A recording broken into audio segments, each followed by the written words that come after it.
So this week we are going to be looking at this idea of what is worldview, and then the question of what is culture. Culture is sometimes very difficult to pin down. One of the things with culture is that you might be able to observe somebody else's culture, but you're seldom aware of your own. When we talk about what is culture, there's a number of ideas that come from different sources. You'll see these as common in cultural anthropology literature. First of all, the idea that culture is pervasive. And so that idea of pervasive being spread thoroughly within an area, spreading widely, touching everything. Culture, like a field of flowers, just begins to root itself in every part, every aspect of your life and your being.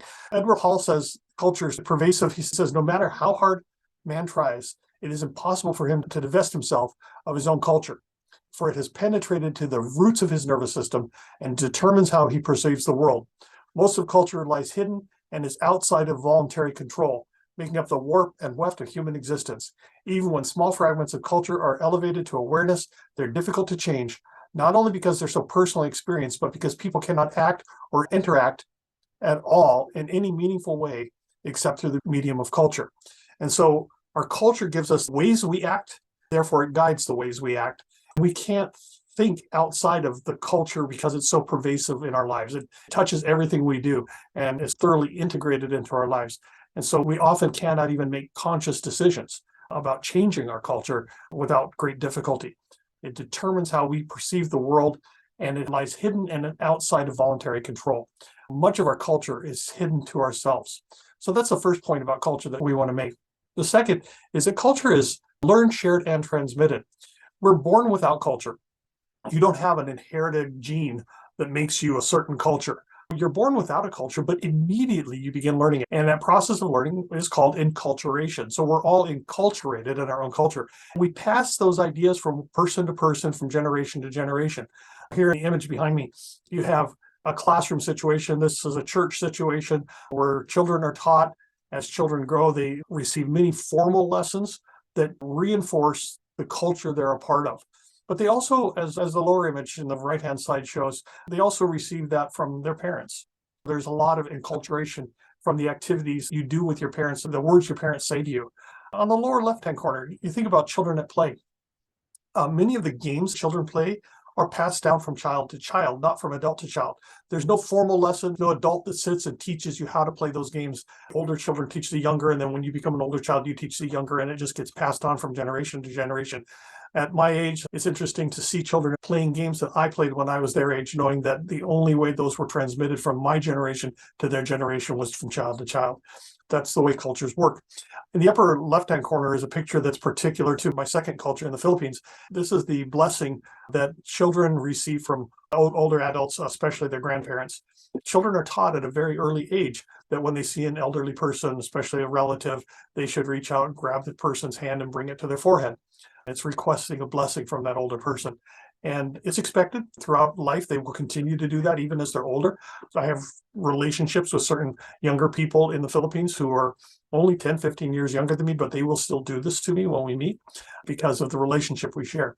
These cultural customs, these things that are unique to our culture, we grow up doing them. We are sometimes surprised when we find out that other cultures don't do them. So as you're encountering the culture you're in, you're noticing things that they do that are odd to you. But have you ever thought about the things that you do that are odd to them? So we transmit it, we share it, we pass it on from generation to generation because it's so much a part of who we are as a people. And then thirdly, culture is cumulative. I use this messy desk to illustrate there are necessary things on this desk that make a person work better, but there are also things that are left over that should have been tossed out. The idea of cumulative is that from generation to generation, new knowledge is added to the culture. And as new knowledge is added, a lot of old information might be lost, but generally it's retained. And so there's new technologies that come in and they begin to change the culture, but there's still a touchback to the old, and we don't want to completely let it go. And so we integrate the new with the old rather than allow it completely replace the old. And I think that's really an important point when we're thinking about the gospel, thinking about people who do not have the message of Jesus Christ. And as they embrace that message, they're embracing it within the culture that they're part of. And so they're going to look for ways to integrate it into the culture rather than replace their culture with it. Because of the value system within their culture. They layer it on it and it's accumulating over time. The fourth point I make is that culture is diverse. Cultures differ from one another because humans solve problems in many different ways.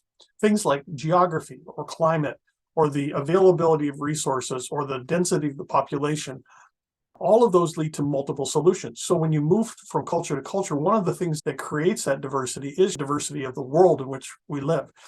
You think about staple foods such as rice, poi, cassava, sago, bread. Those are all staple foods around the world, but we all don't have the same staple food.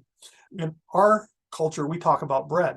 We have many different words for bread because it's such an important part of our life. Whereas in other cultures, there might be very few words for bread because they don't have a wheat-based staple. Bread would be more of a luxury than it would be a staple to them. The same is true for rice.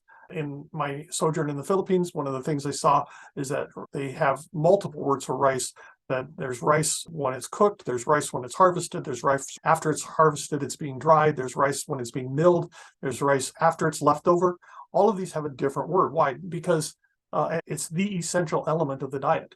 And so it's such an important concept that it creates a lot of diversity. And there's always the joke that Eskimos have hundreds of words for snow. So I like these cartoons here.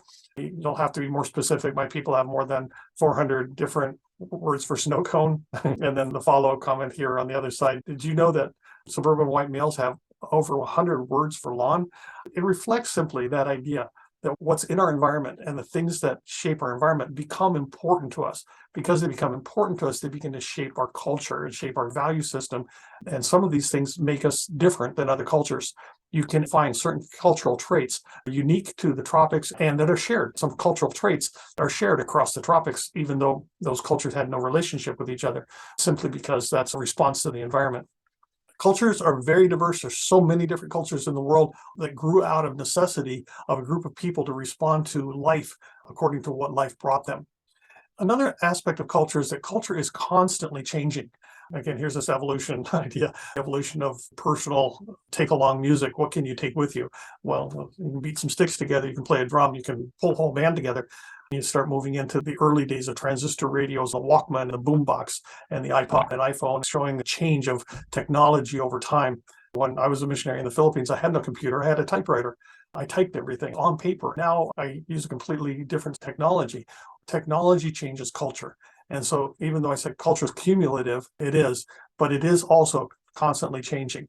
And if you stop to think about the way the world has changed, even in your own lifetime, you can begin to appreciate and understand that rapid change taking place in our world through all the new technologies that have come in.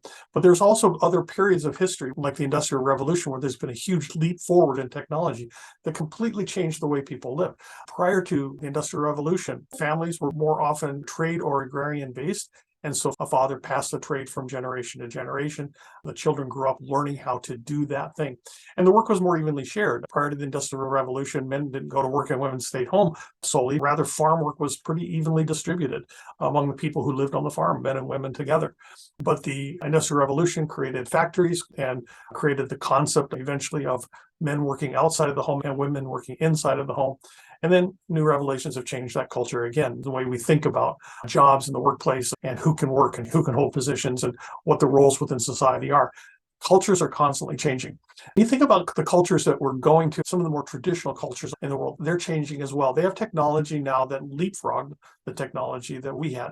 So I grew up with a phone on the wall. Many cultures around the world now have cell phones who have never experienced having a landline phone, an actual physical wired phone in their house. So those cultures, as they're adopting this new technology, they're able to pick it up. They're able to move right into it. They're embracing it. But it is this huge change for them in the way life works. And so cultures are constantly changing. The other thing about culture is that they all tend towards ethnocentricity. There's no culture on the face of the planet that is not in some degree ethnocentric. Everybody thinks that their culture is the best culture in the world. Everybody thinks that their way of doing things is the right way of doing things. And there are cultures that will be honorific and defer to outsiders, and they'll make you feel like they think you're more valuable. But in reality, they think their way's right, and you're the weird one. You have this idea of her belief that her cuisine is the best as an example of ethnocentrism. We have a concept of food, and when we think about our food, we know that that's good food. And then we step into another culture, and they have a delicacy that we taste, and we're like, no, that is not good food. But to them, it's a very good food. You can argue about cat culture versus dog culture. You can argue about iPhone culture versus Android culture, things like that. You have the little thing here. English would say that they have a more logical approach to the way dates are written on a calendar than we do. And therefore, there's this little graphic that shows how illogical Americans are, the way we approach dates. And yet to Americans, it doesn't seem logical at all. But to people outside of our culture, it can seem illogical. Driving on which side of the road, or using the metric system versus imperial system. Those are some of the high-level surface outside edges of the culture. But everybody tends towards ethnocentricity. Ethnocentricity is the evaluation of other cultures according to preconceptions or originating in the standards and customs of one's own culture. So anytime you're evaluating another culture based on a standard of your culture, you're using an ethnocentric approach. You're looking at your culture as the standard by which all other cultures should be evaluated. And as we've already talked about, there's another approach that can go too far. Cultural relativism can go too far, where we start to think we should just embrace everything of every culture in the world. The actual approach we need to take is an understanding that cultures are broken. Every culture in the world is broken. Every culture has evil within that culture. There are things in every culture that are detrimental to the people of the culture and are related to the sin issue that all people face. On the other side of it is that every human being is made in the image of God, and therefore every culture on the planet has an image of godliness in it. There's goodness in every culture. There's right in every culture. There's an understanding of truth in every culture. And so when we think of our culture as the only one who can approximate the truth, can understand the truth, then we're moving into ethnocentricity. Culture is also an integrated system, a whole system. And I like this idea of a spider web to show that if you change one aspect of the culture, if you take one little thread off that spider web, it changes the shape of the web. And in the same way, when you begin changing other people's culture, it begins to tear at the fabric, and the fabric has to reorient itself. Every time we make a change in culture by adding a new technology or a new idea, the whole culture is affected and has to reorient around the new idea. So you can see that there's an integrated reality, an integrated perspective on life. Sometimes cultural change brings unintended consequences to a culture. So our cultures shape the way we create meaning. When you think about culture, it has a whole lot of different things going on. There's what we would call worldview. It's our perspective on the world, the beliefs that come out of that perspective, the values formed by those beliefs, the customs that we have. And then on that same level of customs, we have institutions and systems and processes. We also have regulations, artifacts, activities, rituals, statuses, roles, and adornments that are part of our culture. So when we think about culture, it's not just, as we've said before, not the simplistic idea that it's the food we eat or the clothing we wear. It's not just the artifacts we use, it's the deep-seated values and beliefs that shape those and guide the way those work. As we look at culture, we have to explore all aspects of it together. And that's why it's important to be paying attention to what the world is like around you, making notes, journaling regularly about what you see and what you experience, because you'll begin to see beyond just the artifacts of culture into the value systems that drive those artifacts and the cultural systems which drive those artifacts. When we think about culture, there are 4 postures that we can easily take towards culture, and a 5th that Andy Crouch in his book Culture Making suggests. The first one of these is the idea of condemning culture. We can look at other cultures or even our own culture and condemn it, but we are a part of it, and the people we're trying to serve are a part of their culture. So that idea of judging and condemning the culture, probably not an effective approach to culture. Crouch says, while there's much to be condemned in human culture, the posture of condemnation leaves us closed off from the beauty and possibility, as well as the grace and mercy in many forms of culture. And most fundamentally, having condemnation as our posture makes it almost impossible for us to reflect the image of a God who called his creation very good. While we are tempted to condemn culture, our own culture and other cultures around us, not as helpful. There are times to condemn things within the culture, but the position of condemnation toward the culture is not helpful. Critiquing the culture. This is the analysis of a culture looking at its particular structure, worldview, beliefs, things like that. It's a better position than condemning, but if we overuse it, Crouch says, we end up strangely passive, waiting for culture to deliver us some new item to talk about, and can leave us strangely unable to simply enjoy cultural goods, believing that once we've analyzed something, we've understood it. Often true understanding of a person or cultural good requires participation. And so just standing aloof and apart and writing things down and analyzing it is helpful for us to understand a culture, but it's not the best approach to being a part of another culture. There's another approach we could take. We could copy the culture. And this is where often we end up in syncretism. We say, okay, well, we're just going to try to do what they do and live like they do and go native. The problem with going native is that, generally speaking, the native People do not want you to be part of their culture. They like the fact that you're an outsider, and they treat you like an outsider, and they never completely let you become an insider. Even if in many ways you're allowed to become an insider, there's still kind of a distancing that takes place there. Our copying often gets us in trouble. Sometimes it may even put us in the position of a cultural appropriation where we offensively use something within the culture without realizing that it offends. And so copying is not also the best approach. Consumption of a culture, that's a full-on syncretism. Letting the culture set the terms, assuming that the culture knows what's best and that it can guide us. And so we don't challenge the things that our own culture brings us. We don't challenge the things within another culture. We just become consumers of it. What Crouch suggests is that we actually, as children of the creator of the universe, take the position that God has given us as creators and cultivators. We're artists and we're gardeners, he says, that because that is how God has designed us to create, that we step into our own culture as people who bring creativity to that culture. And when we step into another culture, we see ourselves as coming in to bring goodness to that culture in a new and a fresh way, in a way that creates newness within the culture, creates change within the culture, and understanding that that culture then, as it changes, must change for the good. And so we're bringing the good news of Jesus Christ to people who do not know it, who have never had the chance to hear it. And by doing so, we're culture making. We're redesigning, we're bringing change to the culture on something that is worth bringing change to, because we have good news. And so that's a summary of those 5 positions and why culture making should be the approach that we're taking. Okay, let's look at the core concept of culture, and that is worldview. James Sire, in the book The Universe Next Door, defines worldview as a set of presuppositions or assumptions which we hold consciously or subconsciously about the basic makeup of our world. So we're conscious of some of it's subconscious, but it's a set of presuppositions about how the world works. And people operate their life based on those preconceptions and those assumptions. Timothy Warner describes worldview as the actual belief system of a person in contrast to what they say they believe. When you get down to the worldview of a person, it is the actual system or structure on which they order their life, whether or not they're aware of it. And sometimes it actually stands in opposition to what they say is important to them. One of my favorite authors in culture is one of my former professors, Scott Moreau, and he describes culture as a set of assumptions which determines our view of the world. So worldview is our view of the world, but it's based on a set of assumptions. He says, though, it doesn't stop at assumptions. It includes a methodological plan that's functional, structural, or cognitive for applying those assumptions and interpreting and explaining everything around us, as well as determining how to live in the world. So we take the assumptions and we build from the assumptions a strategy, a plan for how to live in the world. Our culture has done that for us. And so as you've been brought up in your culture, you've been given a map of how to live your life, a plan for how to live your life. And it's a functional plan. The people in the culture you're now experiencing have been also given a plan for how to live their life. It just doesn't have the same things on it as your plan. It's a different plan. The assumptions, the plan, and then the manifestations of those assumptions and plan seen in the system of living exhibited by the people, both symbolic and ecological.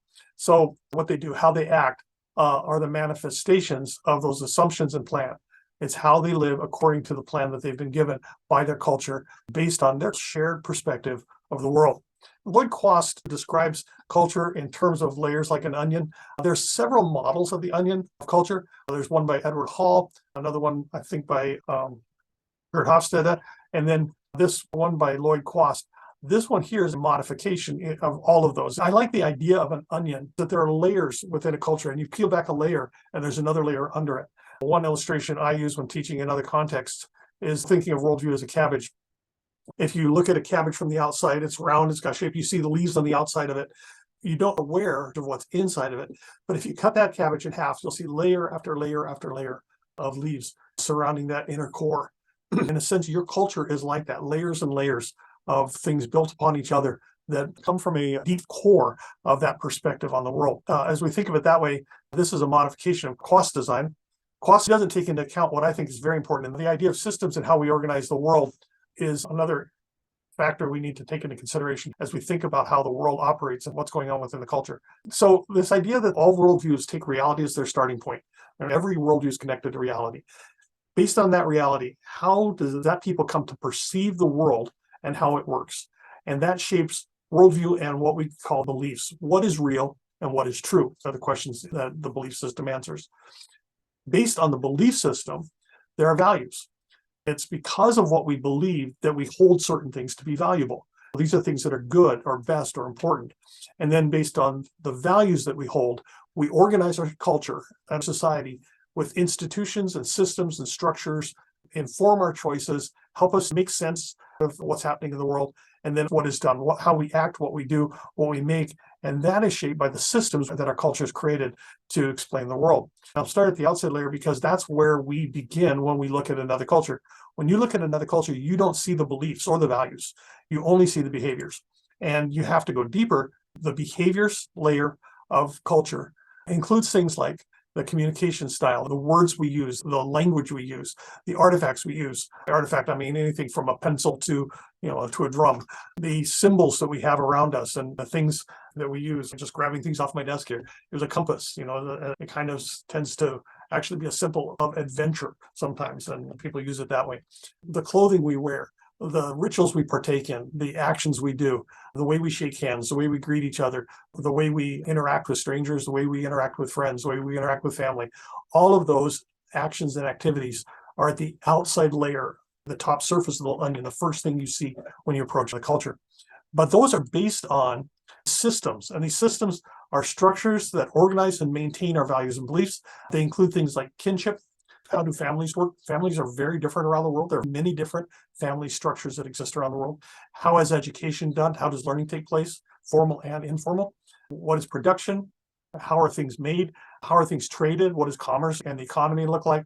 Technology, religion, things like courtship and friendship. These are all structures and systems that exist within the culture that have a managed script that tell people how to act. So how do people act in courtship?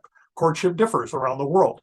And the culture has defined what should courtship look like. And therefore, when young people court, the action that you observe, the things you see them doing are because of the system of courtship that exists within the culture. They're acting out of a script based on what their culture has told them is the right way to do things. And so the systems organize all the behaviors, but the systems themselves are based on the values.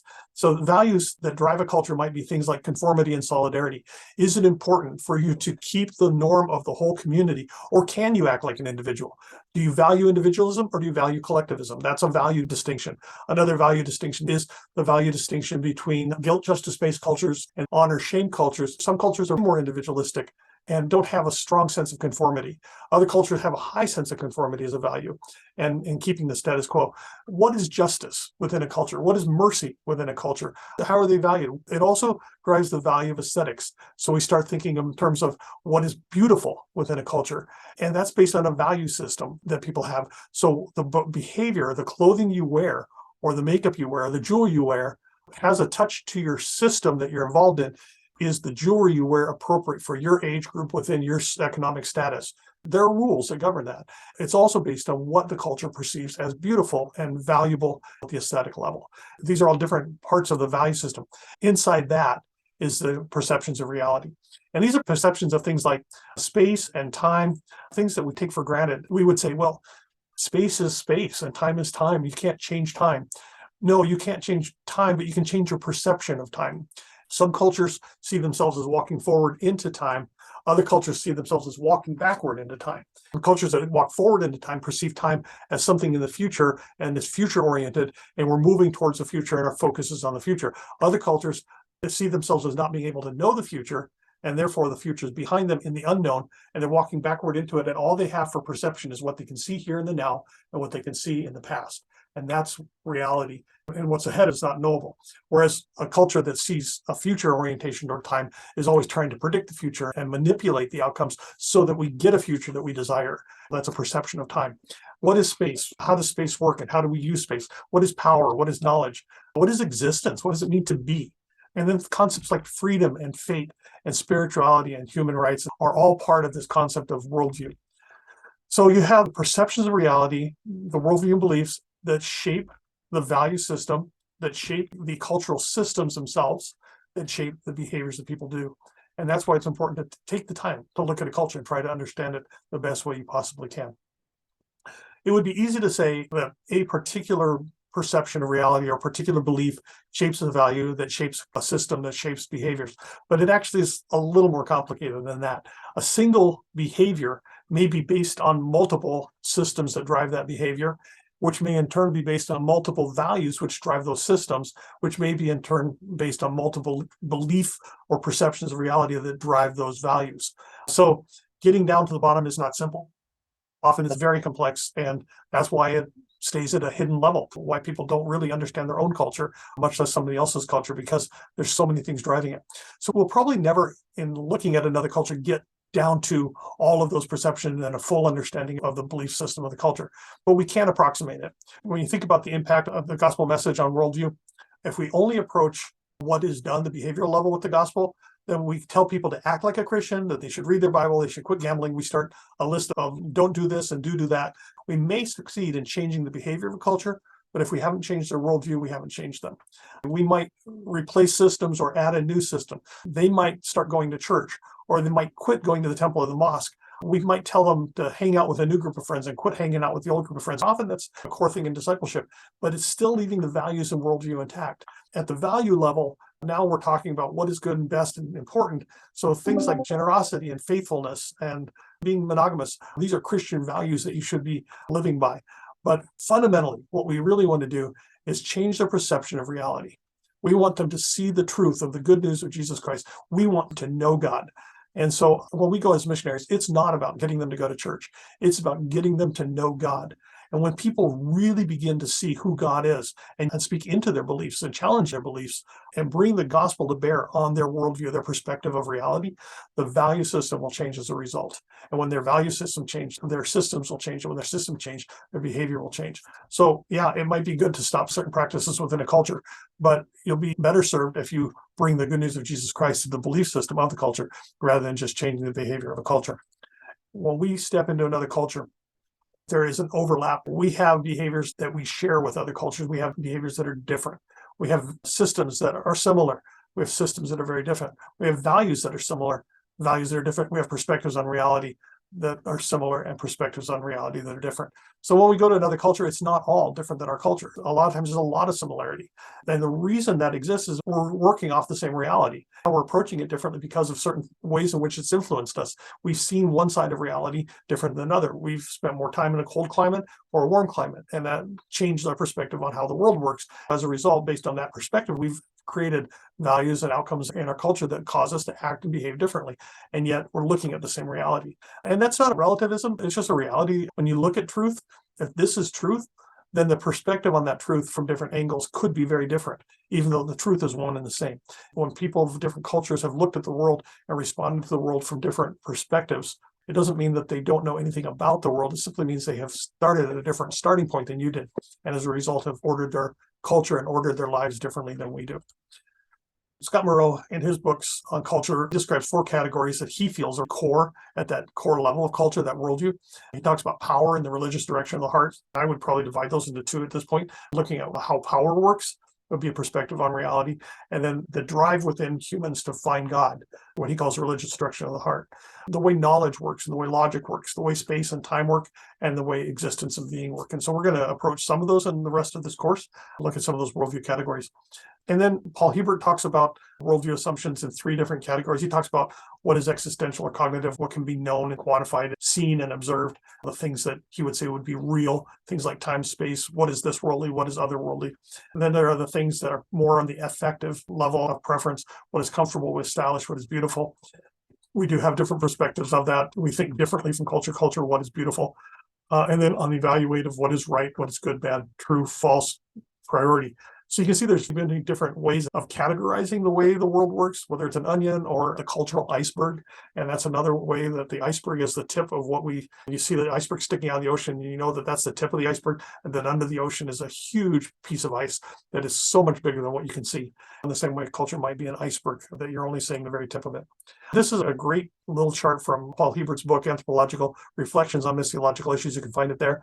He categorizes the religions of the world as a response, either organic or mechanical. An organic response would be to say that there's a being. A mechanical analogy would be to say that there's just a power. So how do they order their perspective on reality and the perspective on religion? They order it either by looking at it as a person or people, or beings, or else, as in the Star Wars religion, more of a force or a power that exists within the world that is a divine force, but is not actually personal. Based on that, how do they respond to the seen and unseen world, and what they define as of this world and what they define as not of this world? And so you actually have a crossover between things that are of this world but unseen, and things that are of this world and that are seen. These give rise to the different approaches and responses in religion. And you can pretty much categorize every religious belief in the world within this grid. All right, so you can take time to look at that if you want to just pause the video here and ponder it. God bless you on the journey. Thank you.